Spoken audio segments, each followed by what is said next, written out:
Have you ever noticed how time seems to fly by? Days, weeks, months pass, and when we look back, we realize how much we get carried away by the rush of life. We're always busy, chasing results, dreams, goals, but we often forget something essential: time with God.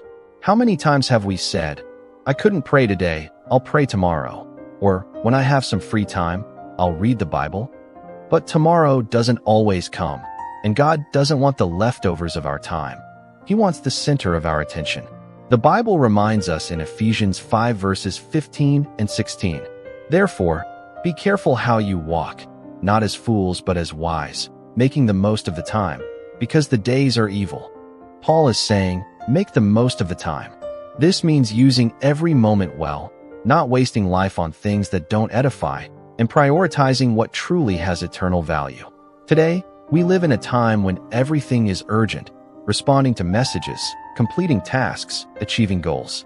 But what is urgent isn't always important. What is truly important is nourishing our hearts with God's presence, because it is from Him that the strength to face difficult days comes. How often do we rush around trying to solve everything ourselves? And we forget that when we stop for a moment to listen to God's voice, He gives us clarity, peace, and direction. Today, many live stressed, exhausted, and without purpose because they are trying to fill their time with things that don't nourish the soul. Social media, work, worries, everything seems to compete for our focus. But the human heart has a space that only God can fill.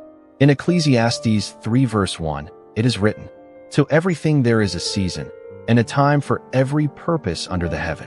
God gave us time as a gift, not as a burden. And He invites us to organize our lives so that the spiritual comes before the material. Because when we put God first, all other areas begin to fall into place. Time is like a seed. What you plant and it flourishes. If you plant prayer, you reap peace. If you plant faith, you reap hope. Today, make a choice. Stop for a moment. Turn off distractions. Breathe. Talk to God. God can transform an entire life. Father, teach me to manage my time wisely. The time I spend with you is never wasted. It is invested for eternity. In Jesus' name, amen.